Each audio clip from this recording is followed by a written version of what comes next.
Donald Trump ameweza kuwasilisha miswada tofauti kuhusiana na uhamiaji, kuhusiana na biashara, kuhusiana na sera za nje kwa hizi siku zake 100. Changamoto iliyopo kwa masuala ya nje kwamba kwa mswada huu wa ushuru amepata pingamizi kubwa kutoka Umoja wa Ulaya, amepata pingamizi kutoka washirika wa karibu kama Mexico na Canada, na pia dola kuu la kiuchumi la Uchina kwa sera za uhamiaji. Pia hapa Marekani amepata pingamizi kupitia mahakama ambayo imepiga kalamu maazimio yake ya urais mingi. Kwa hivyo hata ingawa amekuja na motisha kali ya kujaribu kuendeleza sera zake, kama ulivyotaja, miongoni mwa ajenda ambazo Trump alipoingia madarakani aliweka wazi ni misimamo mikali kuhusu uhamiaji. Hali hii imeathiri vipi raia wa mataifa ya Afrika wanaoishi au wanaotaka kuingia Marekani? Imewaathiri sana. Nitoe mfano wa karibu kwangu. Kwa wanafunzi tumepata wengi visa zao zimepigwa kalamu kwa njia kusema kweli ambazo sio za wazi. Kwa wafanyabiashara kutoka Afrika ni kama visa zimekuwa ni changamoto kuzipata, na hususan kwa sababu Marekani inataka kupunguza balozi za Marekani zilizopo Afrika. Kwa hivyo imekuwa ni changamoto kwa Waafrika wengi kupata visa za kuja huku Marekani. Kwa hivyo kwa njia nyingi sera za Trump zimebana na ushirikiano ule uliokuwapo kati ya Marekani na mataifa mengi ya Afrika. Unadhani kimtazamo wako wa Marekani wenyewe wanaridhishwa na jinsi uongozi wake katika siku hizi 100 unavyoendelea? Ninaweza kusema dhahiri shahiri ya kwamba Wamarekani hawajaridhika. Mfumuko wa bei umekuwa wa juu.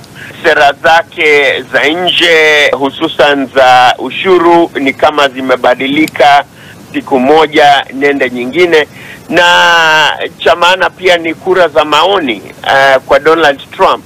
Kihistoria ni za chini zaidi kwa rais yeyote wa Marekani kwa hizi siku 100 za muhula wake wa uongozi. Kwa hivyo kwa wakati huu mambo hayaonekani mazuri kwa Donald Trump, hususan tukiangazia kwamba wiki iliyopita kulikuwa zaidi ya Wamarekani milioni 3 walioandamana kote Marekani kupinga hizi sera tofauti za Donald Trump. Ni vigumu kubashiri, lakini nadhani akiendelea na hizi sera ambazo hazitabiriki, wadadisi wa kiuchumi wanasema ya kwamba mfumuko wa bei utaendelea kuwa wagali, na wale washirika wa karibu wa Marekani na watashirikiana kwenye ukanda wao, tuseme Umoja wa Ulaya, au pengine waendelee kushirikiana na Uchina na waitenge Marekani. Ni Profesa David Monda, mchambuzi wa siasa za kimataifa, akizungumzia siku 100 za Rais Donald Trump madarakani. DW tunavuma kwa kishindo. Na asante sana kwa kuendelea kuichagua idhaa ya Kiswahili ya DW. Tembelea chaneli yetu ya YouTube, vile vile ukurasa wetu wa Facebook na mtandao wa Instagram, tupo DW Kiswahili. Tuachie maoni yako kuhusiana na taarifa unazozisikia. Usisahau pia kugonga like, kumwambia na mwenzako muweze kusubscribe katika chaneli hii ya DW Kiswahili. Tuendelee na uchambuzi.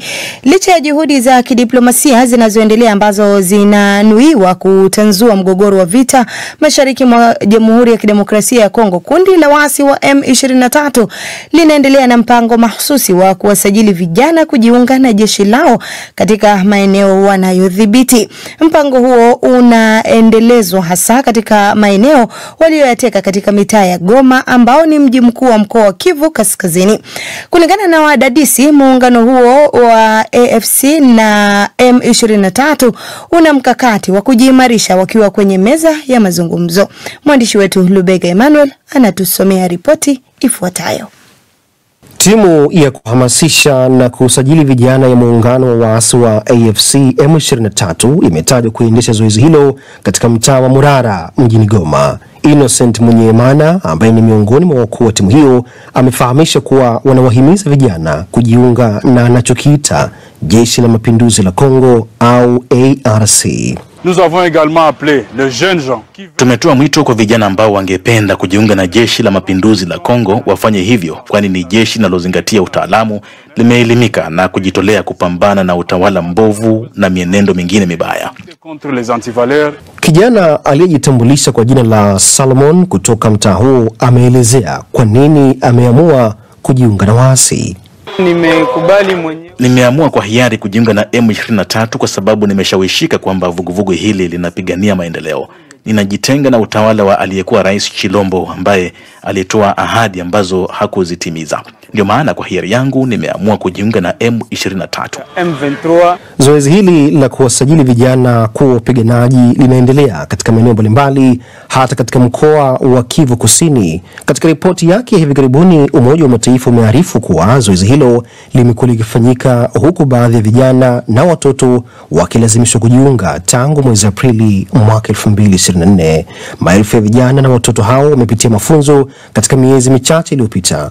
Kulingana na mchambuzi mmoja, Moise Hangi, lengo la waasi hao ni kujiongezea nguvu ili wawe na sauti yenye ushawishi kwenye meza ya mazungumzo, hata kama watalazimika kuondoka katika maeneo walioyateka. Aujourd'hui, dans plusieurs quartiers chauds de la ville, les jeunes sont recrutés. Hii leo katika mitaa ya mji isiyo na udhabiti, vijana wanasajiliwa kujiunga na uasi. Bila shaka waasi wanajiimarisha kwa idadi ili wadai kwamba askari wao wajumuishwe katika jeshi la taifa la Jamhuri ya Kidemokrasia ya Kongo baada ya mazungumzo yaliyoanzishwa Doha na Washington.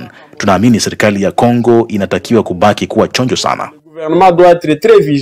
Mito ya kuwataka waasi wa M23 wanaodaiwa kuungwa mkono na jeshi la Rwanda kuondoka maeneo walioyateka ya mashariki mwa Kongo inaendelea kuongezeka, lakini hali halisi katika uwanja wa mapambano ni kwamba hakuna dalili ya hilo kufanyika.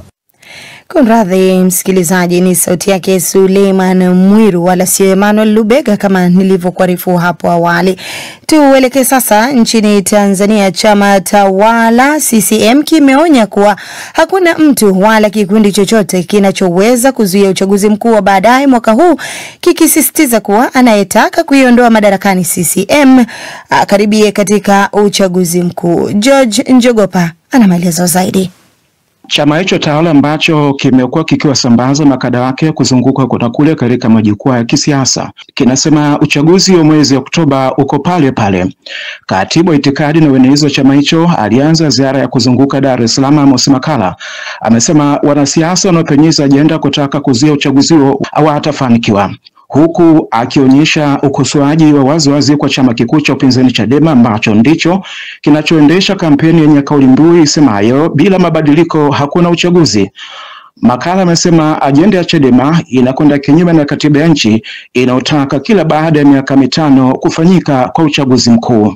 Amesema Chadema imekuwa ikitumika na mataifa ya kigeni kwa kusisitiza kwamba ndoto ya kutaka uchaguzi mwezi Oktoba usifanyike haiwezi kutimia. Kwa hiyo tupende tusipende, kila baada ya miaka 5 lazima kufanyike uchaguzi. Maana yake hamna mtu anaweza kaamka asubuhi akasema tutasimamisha uchaguzi. Uchaguzi tunao na tunataka nao. CCM oyee!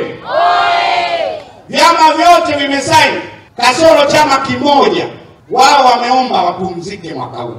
CCM imekuwa kitumia sehemu kubwa mikutano yake kutoa ukosoaji kwa chama hicho cha upinzani, na kwamba hali hiyo inatajwa na wachambuzi wa mambo huenda ni kiashirio cha pande hizo mbili jinsi zinavyokaribiana kwa ushawishi kwa wananchi. Wakati hayo yakiwa hivyo, viongozi wa Chadema wamesisitiza kwamba pamoja na kuendelea kubanwa na vyombo vya dola, kampeni walioanzisha bila mabadiliko hakuna uchaguzi mkuu haitarudi nyuma. Hivi karibuni viongozi kadhaa wa chama hicho walitiwa korokoroni wakati wakiwa njiani kuelekea katika mahakama ya Kisutu ambako mwenyekiti wa Chadema Tundu Lissu anakabiliwa na kesi ya uhaini.